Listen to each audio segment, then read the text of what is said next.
ओम नमः शिवाय, जय महाकाल। आपको सबको पता है कल है गुरुवार का दिन, बहुत ही खास दिन पड़ रहा है और इस दिन व्यक्ति जो भी इन उपायों को कर लेगा उसकी सारी मनोकामनाएं पूरी जरूर हो जाएगी। मात्र आपको 8 उपाय करने हैं और कल का जो गुरुवार है वो इतना ज्यादा खास क्यों है? क्योंकि कल पड़ रहा है गुरुवार का पुष्य नक्षत्र। जो गुरु पुष्य नक्षत्र योग होता है वो बहुत ही खास होता है। एक तरीके से माना जाए तो प्रदोष के दिन के समान होता है। अगर आप ये वाले उपाय को कल ना कर सको तो कोई दिक्कत नहीं है, आप किसी भी प्रदोष के दिन भी इन उपायों को कर सकते हो। ध्यान से सुनिएगा, 8 उपाय आपको करने होंगे। कच्चे चावल से, दूसरा आपको करना होगा काले तिल से, तीसरा जौ से करना होगा, चौथा गेहूं से, पांचवा दुर्वा के जल से, छठवां आपको दूध और चीनी से करना होगा, सातवां गन्ने के रस से और आठवां आपको गंगा जल से करना होगा। पूज्य गुरु जी की कथा से सुन करके और समझ करके बहुत आसानी से और बहुत सिंपल भाषा में आपको समझाने की पूरी कोशिश करूंगा। परंतु उससे पहले आप सबसे एक छोटी सी गुजारिश है, जो लोग पहली बार आए हैं चैनल को सब्सक्राइब जरूर करना, वीडियो को लाइक करके महादेव जी का कोई सा भी प्यारा नाम कमेंट बॉक्स में लिखना मत भूलिएगा, ठीक है। जो सबसे पहला उपाय है, देखिए जितने भी मैं उपाय बताऊंगा वो सबके सब आपको प्रदोष काल के समय करने हैं, सूर्यास्त के आधे घंटे पहले और आधे घंटे बाद का समय, ठीक है ना। उस समय पर आपको यह वाला उपाय करना होगा शाम को। ध्यान से सुनना, समझने की कोशिश कीजिएगा। पहला जो उपाय करना होगा वो आपको चावल के दाने से करना होगा। चावल के दाने आपको कितने चाहिए? या तो आप 1 ले लीजिए, या फिर आप 3 ले लीजिए, 7 ले लीजिए, या फिर आप 11 ले लीजिए, 21 ले लीजिए, या फिर 31 ले लीजिए। इन संख्या में, जैसा गुरुदेव ने बताया वैसे ही बता रहा हूं, इन संख्या में आपको अखंडित चावल के दाने ले लेने होंगे। इसके लिए सबसे आसानी यही रहेगी कि मात्र आपको 1 चावल का दाना लेना है, ज्यादा कुछ नहीं लेना है, ठीक है। केवल 1 चावल का दाना ले लेना, ध्यान रखना टूटा हुआ नहीं होना चाहिए। ये 1 चावल का दाना ले लिया।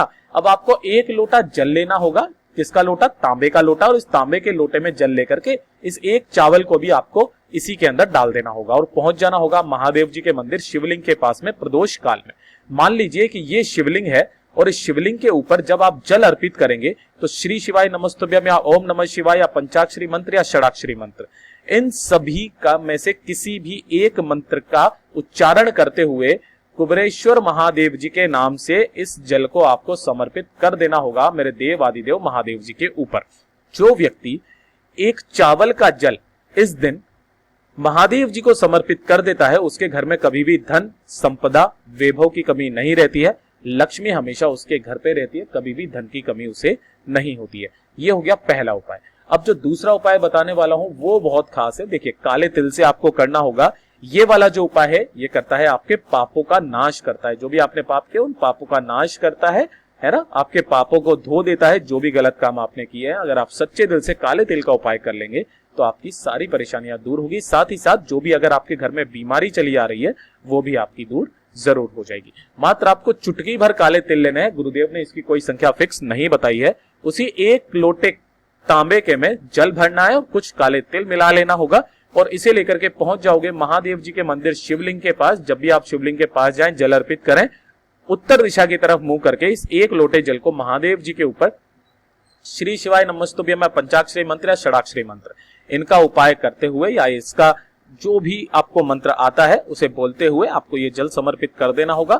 2 मिनट बैठ करके यहाँ पर आपको विनती करनी है महादेव जी से कि आपसे जो भी पाप हुए हैं उनकी आपको क्षमा करें, उन पापों का नाश करें। आपसे गलती से या फिर आपके भूल चूक जो भी पाप हुए हैं उनकी आप क्षमा याचना मांग सकते हो। जीवन में हमेशा आपका महादेव उद्धार करेंगे और हमेशा उन्नति के मार्ग पर आप निकलते चले जाओगे। ये हो गया दूसरा उपाय।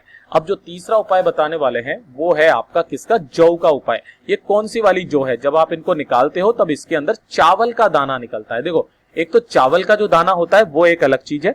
साथ ही साथ आपका अगर आप जौ को अर्पित करते हो महादेव जी के ऊपर तो आपकी जो भी परेशानी बहुत लंबे समय से आ रही है या फिर आप किसी भी अटकलियों में फंसे हुए हो, निकलने का कोई रास्ता नहीं है, तब आपको ये वाला उपाय करना होगा। अगर आप बहुत ज्यादा परेशान रहते हैं, काफी लंबे समय से परेशान है, ये वाला उपाय कर लीजिएगा, आपकी सारी समस्याएं सहल हो जाएगी। कैसे करना होगा? वही 1 लोटे जल के अंदर आपको ये जौ डालने हैं और उसमें आपको अपने घर का शुद्ध जल भर के महादेव जी की शिवलिंग के ठीक ऊपर प्रदोष काल में समर्पित कर देना होगा महादेव जी के किसी भी मंत्र का स्मरण करते हुए। जो व्यक्ति इस वाले उपाय को प्रदोष के दिन या गुरुवार के दिन कर देता है उसके सारी परेशानियां जो भी लंबे समय से चली हुई आ रही है इस जौ के पानी से हमेशा के लिए समाप्त हो जाती है। बहुत ही अचूक उपाय है ये, ठीक है। उसके बाद में जो चौथा उपाय बताऊंगा वो होगा आपको गेहूं से करना होगा। देखिए, गेहूं से उपाय का मतलब क्या है? जिन स्त्रियों को पुत्र प्राप्ति चाहिए या पुत्र बहुत सारे लंबे समय से नहीं हो रहा है, अगर आपको पुत्र की अभिलाषा है, आप चाहते हैं हो, तब आपको ये गेहूं का उपाय करना चाहिए। कब करना है? प्रदोष काल में। उसी तरीके से बताऊंगा, 1 लोटे जल के अंदर आपको करना क्या होगा, यहां पर आपको डाल देने होंगे क्या, थोड़े से गेहूं के दाने, और इसको पूरे 1 लोटे जल से, शुद्ध जल से भर देना होगा।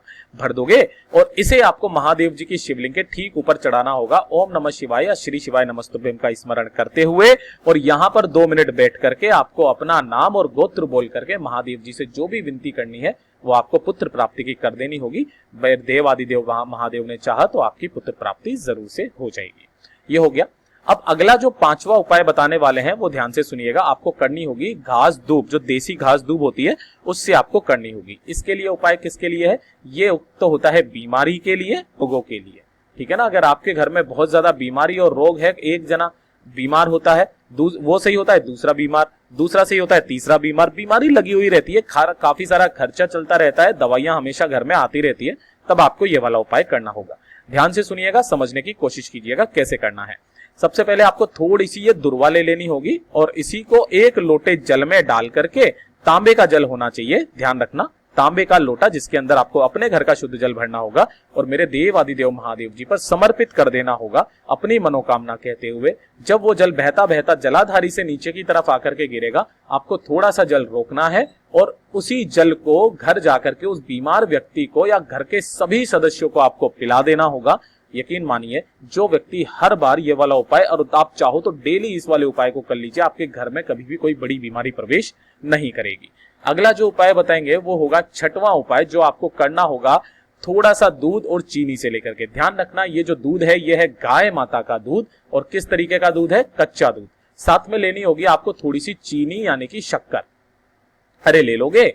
अब आपको करना क्या होगा, एक स्टील का लोटा लेना है, यहां पर आपको तांबे का नहीं लेना, स्टील का लोटा लेना है और इस स्टील के लोटे के अंदर आपको इन दोनों को डाल देना होगा, ठीक है। और इन दोनों से आपको महादेव जी की शिवलिंग का आपको अभिषेक करना होगा। ध्यान रखना किस लिए करना होगा, अगर आपके बच्चे पढ़ाई लिखाई में बहुत ज्यादा कमजोर है, पढ़ाई लिखाई में दिल ही नहीं लगता है, जो याद करते हैं दिमाग में रहता ही नहीं है, बुद्धि से थोड़ा सा कमजोर है, तब आपको ये वाला उपाय करना होगा। आपका जो भी बच्चा होगा अव्वल आने लगेगा, क्लास में अव्वल आने लगेगा, पढ़ाई में उसका मन लगने लगेगा, अपने आप ही पढ़ने के लिए बैठ जाएगा, आपको कहने की जरूरत नहीं पड़ेगी।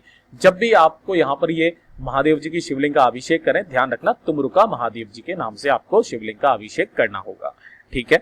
अब जो अगला उपाय बताऊंगा वो होगा आपका 7वां उपाय, गन्ने के रस से आपको करना होगा। ये वाला जो उपाय होता है, पहला तो होता है धन प्राप्ति के लिए, ठीक है, धन प्राप्ति के लिए, प्लस साथ ही साथ होता है सांसारिक सुखों के लिए, है ना, सांसारिक सुखों के लिए। तो जैसा आपने दूध से किया था वैसे के वैसे ही आपको इस गन्ने के रस से महादेव जी की शिवलिंग का अभिषेक करना होगा बहुत अच्छे से, और उसके बाद में 1 लोटा शुद्ध जल तांबे का मेरे देव आदिदेव महादेव जी पर ओम नमः शिवाय या श्री शिवाय नमस्तुभ्यम का स्मरण करते हुए आपको समर्पित कर देना होगा।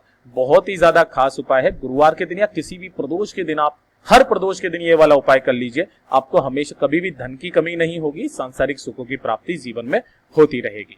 अगला जो उपाय बताऊंगा वो होगा आपका 8वां उपाय, जो गंगा जल से करना होगा। देखिए, भौतिक सुखों और मोक्ष प्राप्ति के लिए ये वाला उपाय होता है। कब?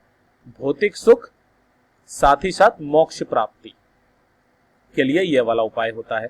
आपको 1 लोटे के अंदर थोड़ा सा गंगा जल मिलाना है और उस पूरे लोटे को अपने घर के शुद्ध जल से भर लेना होगा। ध्यान रखना, लोटा तांबे का होना चाहिए और इसको आपको महादेव जी की शिवलिंग के ठीक ऊपर अघोरेश्वर महादेव जी के नाम से समर्पित करना होगा। अघोरेश्वर महादेव जी के नाम से समर्पित करना होगा।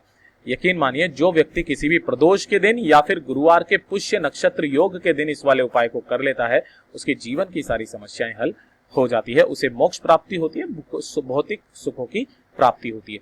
पूज्य गुरु जी के ये जो 8 उपाय हैं बहुत ही अचूके, जरूर कीजिएगा। वीडियो पसंद आए तो लाइक जरूर करना, चैनल को सब्सक्राइब जरूर कीजिएगा।